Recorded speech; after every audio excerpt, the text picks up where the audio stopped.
Дивіться, почнемо з того, що я не вважаю, як ви сказали, Єрмака колишнім керівником Офісу Президента. Скоріше, тіньовим керівником Офісу Президента. Бо незважаючи на те, що Єрмака зняли з посади, він роздає завдання, відправляє смс, дає, скажімо так, комунікаційні поради Зеленському, завжди знаходиться з ним на зв'язку і відправляє смс Зеленському з, там, наприклад, таким підписом «негайно». І Зеленський пересилає це далі або сам телефонує. Також в Офісі Президента залишилися всі люди, які працювали саме на Єрмака. Той же самий Бевс, який представляє Єрмака в переговорній групі, він прийшов разом з Дашою Зарівною, піарницею Єрмака. Той же самий Олексій Кулеба залишається віце-прем'єром. Його ж представники далі працюють, а не так, не представники. Креатура його працює в ДБР, СБУ, і його кандидат став очільником ГУРМО, також так же відбувається в службі зовнішньої розвідки і все інше. Тому Єрмак залишається фактично керівником, але в тіні. Більше того, заступники, які працювали з ним, залишаються далі в Офісі Президента. Жодного заступнику Буданову не дали поставити замість них. Повертаючись до того, що відбувається. Ну, дивіться, і у Єрмака, і у Татарова є люди, які знаходяться в системі. Скажімо так, Татарова більше, у Єрмака менше. В правоохоронній системі. І кожен з них хоче посилити свій вплив. Тож, кожен з них, і мені про це казали декілька людей з Офісу Президента, зараз хочуть використати цю ситуацію і зняти Клименка, а замість нього поставити свою людину. При тому, що бажання спільне, але у кожного свій кандидат і кожен працює по-своєму. Тому тут нічого дивного. Але от те, що відбувається з Євгеном Жуковим, знаєте, мені здається, що просто хочуть знайти цапа від Бувайла. Хочуть знайти того, на кого можна повісити і сказати, ну от він же взяв, як людина честі на себе. Все, питання вирішено. Питання не вирішено. Пане Бориславе, а давайте тут, я перепрошую, уточнимо. Якщо Жуков ось пішов у відставку... Він не пішов у відставку. Давайте зразу конкретно. Він подав заяву про відставку. Цю заяву повинен або прийняти, або не прийняти міністр і підписати. Якщо міністр зараз підписує, то Жуков йде у відставку. Якщо міністр каже, пане Євгене, генерали, ви потрібній системі, ви запустили патрульну поліцію, ви запустили спецпідрозділ «Хижак», який воює на фронті, ви займалися тим, ви потрібні і далі.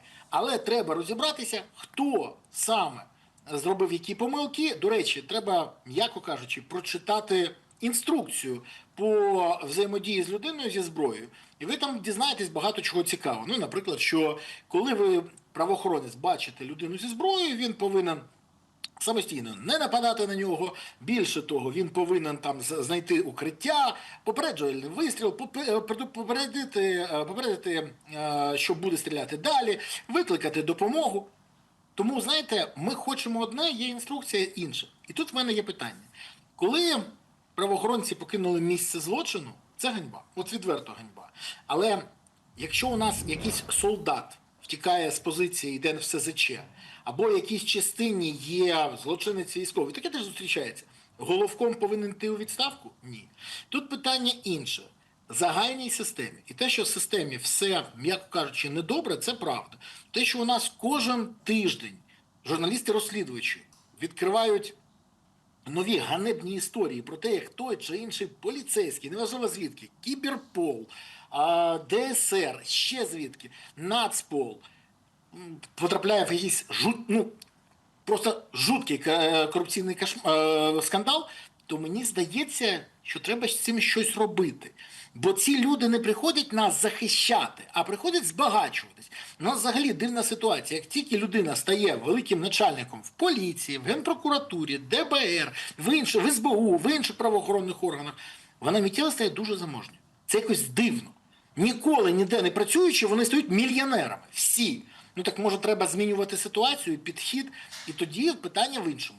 Хто керує у нас органами? І коли ми розуміємо, що кожен, що, наприклад, МВСом хоче керувати або Татаров, або Єрмак, то ми розуміємо, що їм це не треба. Їм треба, щоб все як залишалося, але люди, що працювали на них, все.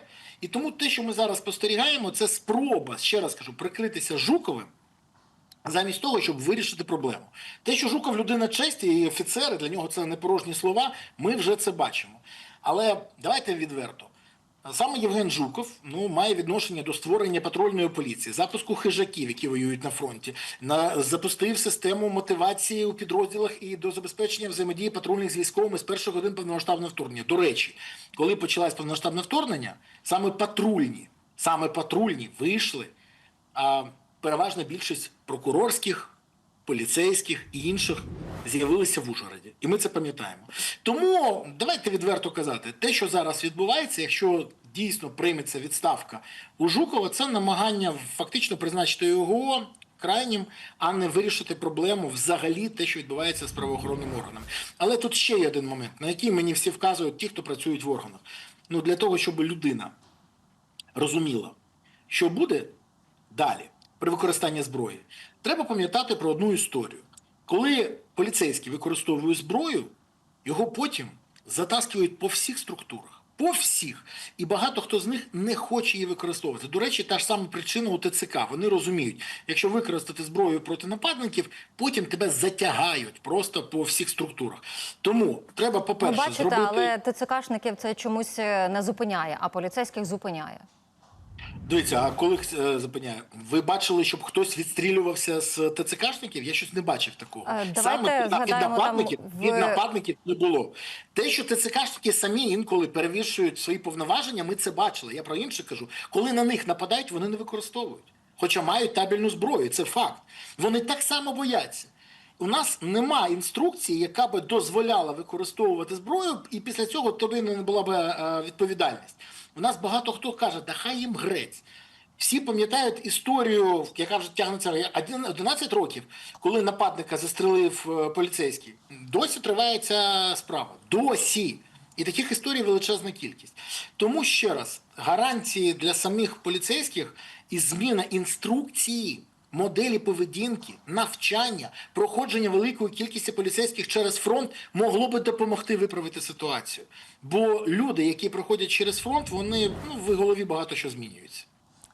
Тобто, пане Бориславе, ви зараз виправдовуєте тих офіцерів, які втекли, залишивши цивільних... Та я не виправдовую, я вам кажу, що треба виправити. Бачите, ви як звичайний громадянин України, який чує гам, де не знає, де він, ні, я просто маю уточнити. Ні, почекайте мене, будь ласка. От я хочу вам зараз сказати. Ви зараз намагаєтесь, ви виправдовуєте. Я вам кажу, є інструкція. Те, що інструкція дебільна, це правда. Те, що ці поліцейські не підготовлені і втекли, це теж правда. Так виправляти треба ситуацію. І все. Не просто казати, давайте їх виправдаємо, чи давайте їх засудимо. Давайте спочатку зрозуміємо, чому така ситуація. І виправимо її. А для того, щоб її виправити, треба дійсно зміни в керівництві. Але давайте зараз ще одну історію. Змінюється зараз Клименка. І ставлять людину або Татарова, або Єрмака. Будуть зміни чи ні? От скажіть ви мені на це. Зміни, які ми хочемо, будуть чи ні? Тому я розумію, будь-які зміни зараз будуть косметичними. Будь-які зміни в правоохоронній системі, нові реформи і зміна підходів можлива тільки при тотальній перезагрузці влади. Цього найближчим часом не буде. Саме тому і є проблема з поліцією. І знаєте, коли поліція не рятує, тут правильне запитання поставили, то куди телефонувати, щоб тебе врятували? І от тут проблема загальна. До речі, зверніть увагу, Зеленський тут же вийшов і записав відосик, і я тільки стався цей напад в Голосіїва. І жодного відосика через напади на ТЦК. Жодного. Ось тоді скажіть, будь ласка, пане Бориславе, наскільки Клименко в цій історії загалом є самостійною фігурою, незалежною від Офісу Президента? Якщо... Ви що, жартуєте зараз? Як це незалежно від Офісу Президента? Якщо ви кажете, що там і Татаров, який в Офісі Президента, і зараз Єрмак, який виконує тіньову роль, але все одно залишається в Офісі Президента, намагаються поставити своїх людей, тоді з цього виходить, що Клименко не є їхньою людиною. Дивіться, більше того, там ще є Буданов, який теж хоче деяку владу, йому просто не дають ніякої. Офіс Президента – це не гомогенна середа, в якій всі в одному русі рухаються. Кожен там грає за себе. Це не команда, це гравці, які випадково потрапили в єдине середовище. І все. Кожен з них. Зеленський, наприклад, хоче, щоб міністр орієнтований був на нього. Єрмак, щоб більше на нього. Татаров, щоб на нього. Кожен з них грає свою гру. Ну дивіться, ми ж всі знали, що Єрмак хоче, щоб Поклад очолив Службу безпеки України. Але Поклада зробили першим заступником, незважаючи на те, що Єрмак хотів по-іншому. Бо б тоді повністю служба контролювалася Єрмаком. І зараз Служба безпеки контролюється Хмарою, який орієнтований на президента. Ви навіть ви знаєте, неможливо так все примітизувати. Ну нема одної середи. Вони всі випадкові на одному кораблі, але кожен грає сам за себе. Тоді поясніть, будь ласка, яка доля чекає на законопроект стосовно обігу вогнепальної зброї в нашій державі, дозволу на цивільну вогнепальну зброю? Я з минулого скликання зате висловлювався і намагався лобіювати, щоб у громадян України було право на короткоствол. Не просто право на володіння і носіння, а ще право на використання, і для цього треба було виписувати закон. Але в минулому скликанні не було депутатів, які би хотіли в тій кількості 226 людей, які би могли б підтримати. Там було менше 150. А зараз тим більше немає. Більше того, влада до усрачки боїться, щоб у людей з'явилася легальна зброя. Бо влада боїться, що цю зброю люди зможуть використати проти неї. А це маячня. Легальну зброю ніхто не використовує при скоєнні злочину. Майже ніхто. Одиниці. Ну, відверто. Це перше. Друге. Ця влада, вона готова роздавати своїм друзям, знайомим, колегам, бізнес-партнерам нагородну зброю. Але якось громадянам дати це право не можуть. Нагадаю, в парламенті лежить три законопроекти, які повинні врегулювати це питання. Жоден з них не має підтримки в 226 голосів. Те, що зараз Клименко каже, що потрібно такий закон, він так реагує на цей запит. Фактично, він таким чином показує, дивіться, я за те, щоб людям дали зброю. Але питаннячка в іншому.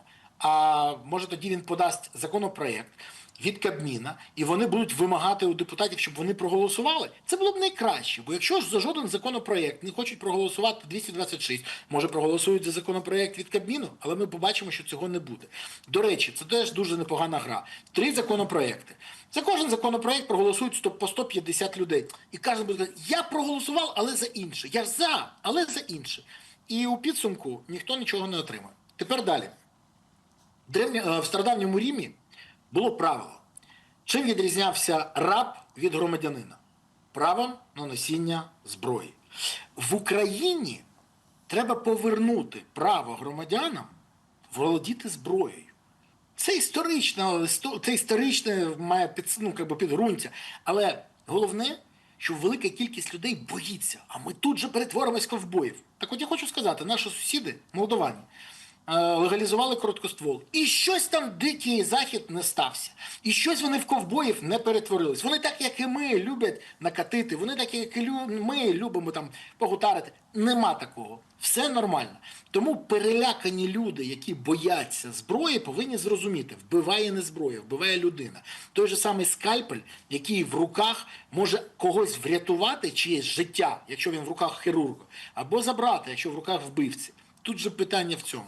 Тому через дуже суворе регулювання, а саме проходження експертизи, як наркологічної, так і психіатричної, проходження навчання, щорічна перездача якихось там стандартів, щоб людина розуміла, як користуватися. Бо як в тому анекдоті, права купив, а їздити на автівці не купив. Людина повинна вміти користуватися зброєю. Тому тут багато чого треба зробити. І коли мені кажуть, так у нас все продається. Завтра той самий чувак, який повинен видавати довідки, продасть її. Так, але він повинен розуміти, що людина, якій він продав довідку, завтра може прийти до нього і його дитини з цією зброєю.